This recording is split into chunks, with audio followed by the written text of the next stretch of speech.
ইয়াউমুন নাহার মানে হচ্ছে রক্ত প্রবাহের দিন।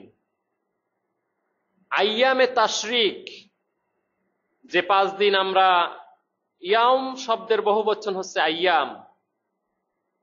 ইয়াম মানে হচ্ছে দিন, আইয়াম হচ্ছে বহুবচন, অর্থাৎ আইয়ামে তাশরিক মানে হচ্ছে তাশরিকের দিন সমূহ, দিনগুলো। আর ইয়ামুন নাহার হচ্ছে রক্ত প্রবাহের দিন কিংবা কোরবানির দিন।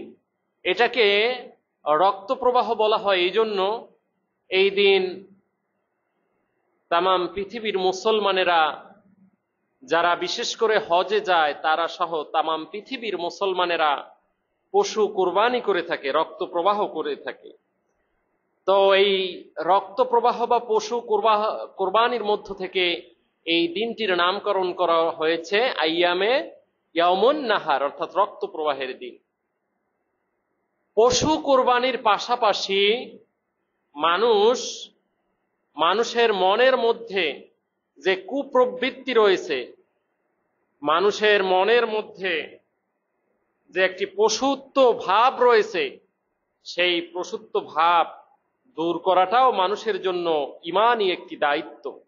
শুধুমাত্র পশু কোরবানির মধ্য দিয়েই সীমাবদ্ধ থাকলে হবে না।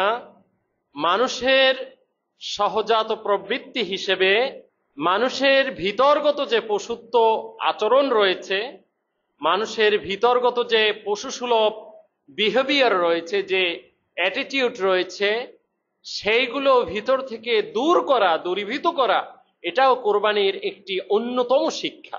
মিল্লাতা আবিকুম ইব্রাহিম, যে আমাদের আদি পিতা ইব্রাহিম আলাইহিস সালাতু ওয়াস সালামের যে সুন্নত, যে আল্লাহ তাআলার হুকুমের সামনে কিভাবে নিজের সন্তানকে কিভাবে জবেহ করতে হয়, হুকুম কিভাবে পালন করতে হয়, তাই তিনি তো সন্তান জবেহ করার জন্য সম্পূর্ণই প্রস্তুতি নিয়েছিলেন, এবং তিনি ছুরিও কি করেছিলেন, চালানোর জন্য সম্পূর্ণভাবে তৈরি হয়েছিলেন। কিন্তু আল্লাহ তাআলা তার কাছ থেকে মূলত চেয়েছিলেন কি, তার তাকওয়া, তার খোদাভীতি, তার আল্লাহ ভীতি কতটুকু, আল্লাহর প্রতি তার ইয়াকিন, তার বিশ্বাস কতটুকু, এটা দেখার জন্য তিনি এই পরীক্ষার ব্যবস্থা করেছিলেন।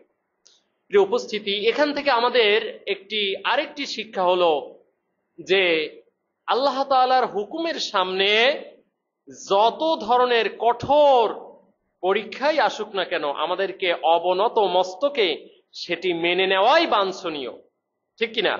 যত ধরনের কঠিন পরীক্ষা আসুক না কেন, সেই পরীক্ষা যদি আমার জীবনের সাথেও হয়ে থাকে, আমার জীবনও যদি উৎসর্গ করতে হয়, তবুও আমাকে সেই পরীক্ষায় উত্তীর্ণ হওয়ার সর্বাত্মক প্রয়াস অব্যাহত রাখতে হবে।